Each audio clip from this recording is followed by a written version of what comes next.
In your job, you handle lots of health and beauty products. Some of these contain certain chemicals that could be hazardous to your health if they're spilled, inhaled, or swallowed. We want to make sure you're safe when you're working, and that's why we created this video.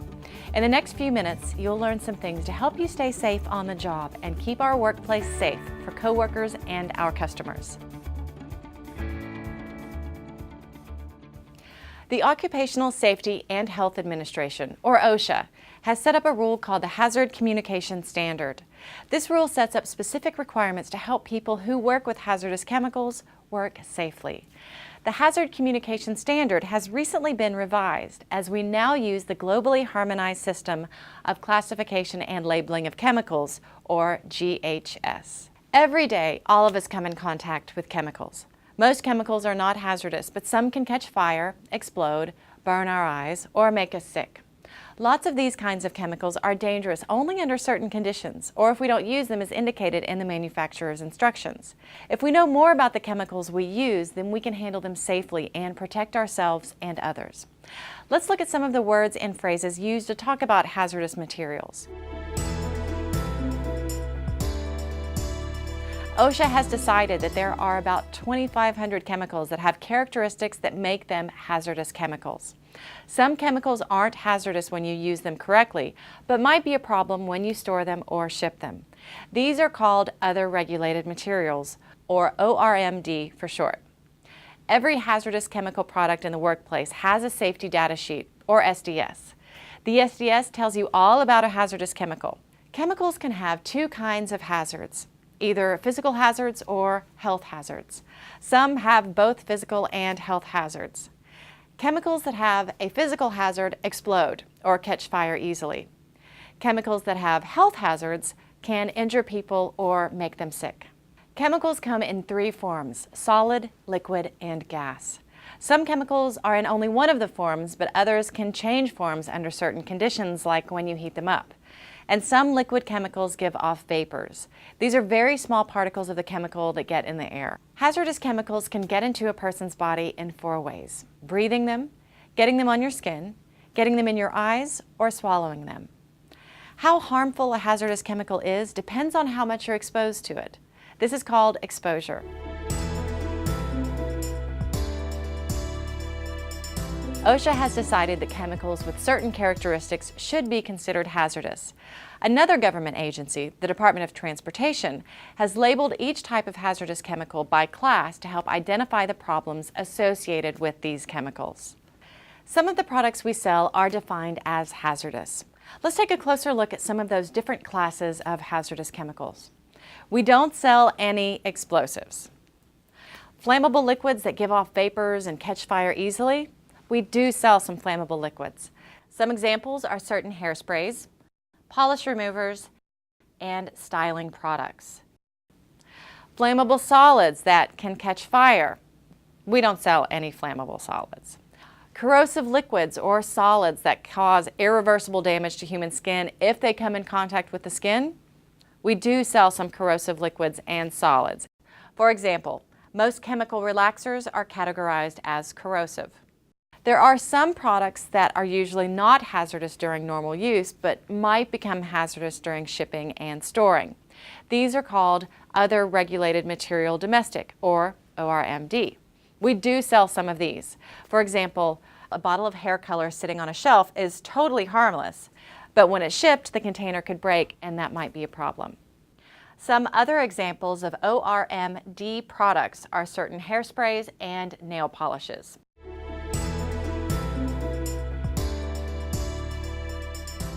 Now that you know more about what hazardous chemicals are in general, sometimes you're going to need to know more about a particular hazardous material. Our company keeps information about every product that contains a hazardous chemical as an ingredient, and you can look at this information. It's written down on a document called a Safety Data Sheet, or SDS. The SDS tells you everything you need to know about a hazardous chemical, what you should be careful about, and first aid tips if something happens.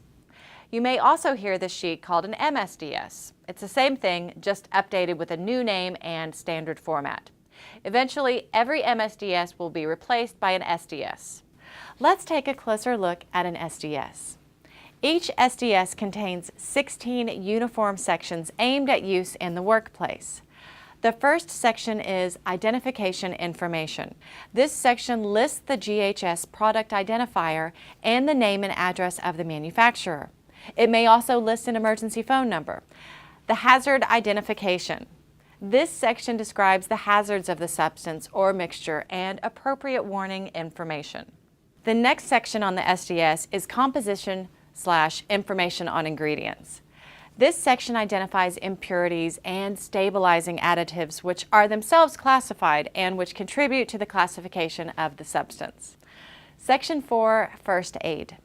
This is the go-to section when an exposure is suspected. All medical information and immediate and delayed symptoms are listed here. For example, the SDS might tell you to flush the eyes with water for 15 minutes and then get medical attention, or it might say to wash the skin with soap and water. Section 5 tells us what to do in case of a fire or if a fire threatens the product. This will also tell you if toxic fumes will be produced. The next section is Section 6, Accidental Release. This gives you cleanup tips to use if the material is spilled or leaked. Section 7 provides guidance on safe handling practices that minimize the potential hazards to people, property, and the environment from the substance or mixture. This section will identify precautions that are appropriate to the intended use and unique properties of the substance or mixture. Section 8 references exposure controls and person protection. This refers to limits in the air or biological limit values. For example, the SDS might say to ventilate the area and remove sources of spark or ignition. Or it might tell you to keep the chemical away from the skin and don't breathe its vapors. This section tells you what to have nearby to clean up a spill and if you need to do something special. The remaining sections of the SDS identify the physical and chemical properties of the substances, what they may smell like, and at what temperatures they freeze or flash. What to avoid, such as heat, pressure, or vibration, and what effects medical professionals expect from exposure. The SDS even tells you the SKU numbers of all the products it covers. You can look at any SDS we have. To get a copy of an SDS for a particular product, all you need to do is call the SDS coordinator at the support center with the SKU number of the product. The SDS can be emailed to your store. If it's after hours, call technical support at the support center and provide the SKU number for the product.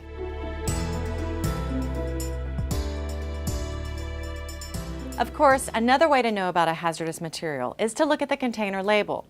It's our company's policy that all products that contain hazardous chemicals must be labeled with a warning, like the ones you see here. Unlike the SDS, a container label doesn't describe a chemical in detail, but it will warn you if there is an immediate physical or health hazard associated with the material. It's really important to read the information on the label of a chemical container before you open it, and never do anything to remove or cover up a container hazard warning label. Being aware of hazardous chemicals is a very important part of your job. This knowledge helps all of us maintain a safe and hazard-free workplace for everyone.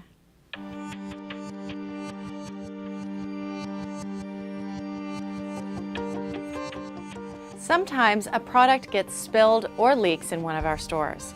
Because we want you to be safe on the job, it's important to know how to clean it up. Before we talk about cleanup tips, let's look at some standard safety equipment in all of our stores. Every store has a dry chemical fire extinguisher. It's your responsibility to make sure you know where the fire extinguisher is located in your store. Each store also has a sprinkler system in case of a fire. This sprinkler system meets or exceeds all local requirements for storing the kinds of products that we sell. Each store has a first aid kit for treating minor emergencies, and each store should have a bag of kitty litter on hand. Kitty litter is actually an absorbent material called vermiculite. It soaks spills and leaks right up and can then be disposed of. Now, let's talk about what to do if a product gets spilled or leaks in your store. In our example, what's been spilled is acrylic nail liquid. Before you see a spill, you might smell it, and that is sure true for this product. An unusual odor may mean a hazardous chemical, so check it out carefully. If you do have a spilled or leaking product in your store and you can't determine that it isn't hazardous, always assume it is. Acrylic nail liquid is a hazardous chemical. The first thing you should do if a hazardous product spills or leaks is warn everyone in your store where the spill or leak is. Get everyone away from the spill who doesn't need to be involved in cleaning it up, including you. Set up warning signs around the spill if you have them available. If the product is especially hazardous or the spill is a big one, it may be necessary to evacuate the store. The fumes from this product are very powerful, and if it was a big bottle that broke, the employees would need to ask customers to wait outside until the spill is cleaned up. Then contain the spill by pouring kitty litter on it. Turn the heating or air conditioning unit off to keep the fumes from going through the vents to the other tenants in your building. Call your SDS coordinator, who will tell you if you need to use anything special to clean up and dispose of the spilled materials. Unless the SDS coordinator tells you otherwise, soak up as much of the spill as you can with kitty litter. Put on some vinyl gloves and use your Wubbies or other absorbent disposable towels and a plastic trash bag to clean up the kitty litter. Don't stand right over the spill and breathe in the fumes while you're cleaning it up. Then take the plastic bag out of the store. Mop the floor thoroughly with soap and water to get any remaining chemicals cleaned up. And open the doors to air the store out until the smell is gone. If you have a box fan, use it to help air out the store. Now you can let the customers back in and let the neighbor stores in your building know that the spill has been cleaned up. And then call your SDS coordinator to report the results of the cleanup. Be sure you call store maintenance so they can change the air filter in your store before you turn the heating or air conditioning unit back on, and let them know if the floor is damaged. Make sure you inform your store manager or district manager about the spill and that it has been cleaned up correctly. The chemicals in our stores are usually sealed in containers, so it's not very likely that a spill or a leak is going to happen. But if something does happen, follow these instructions and we'll all stay safe.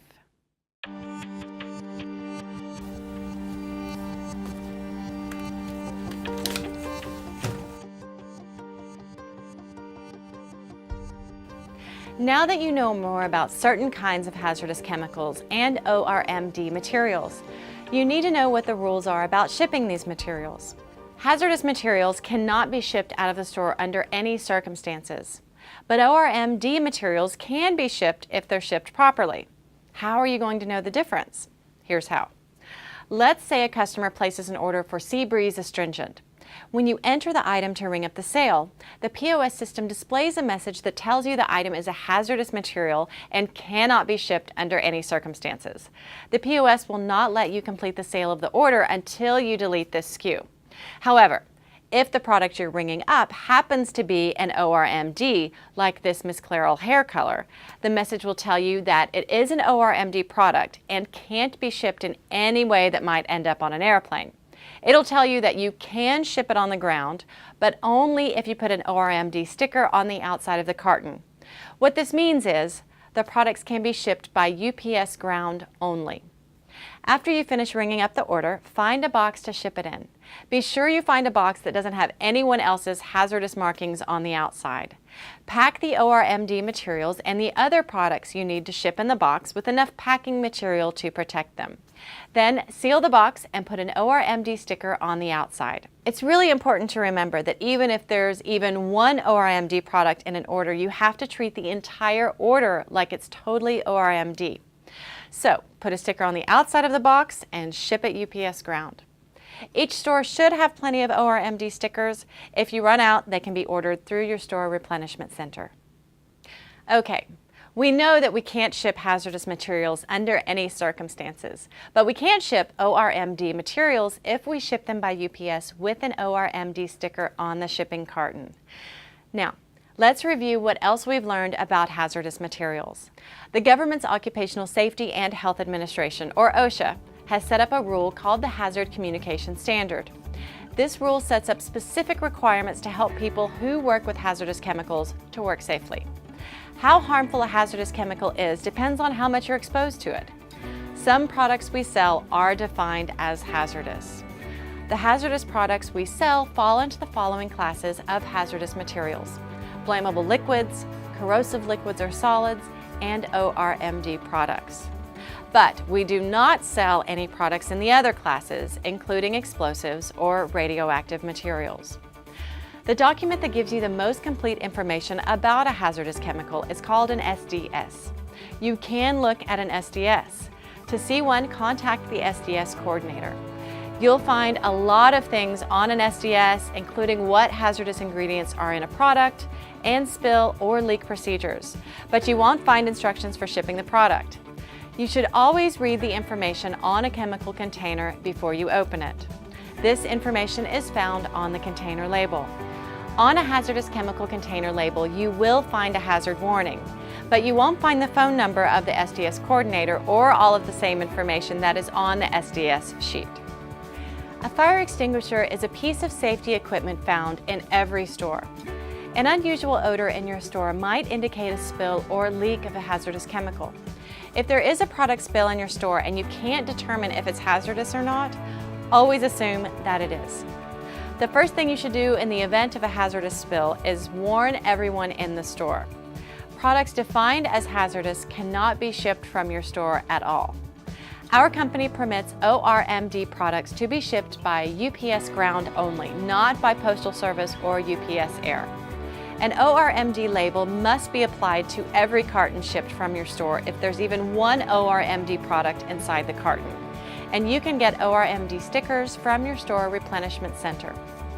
What you've learned about hazardous chemicals can help all of us be safe on the job. Let's work together to make sure we have a safe and hazard-free workplace.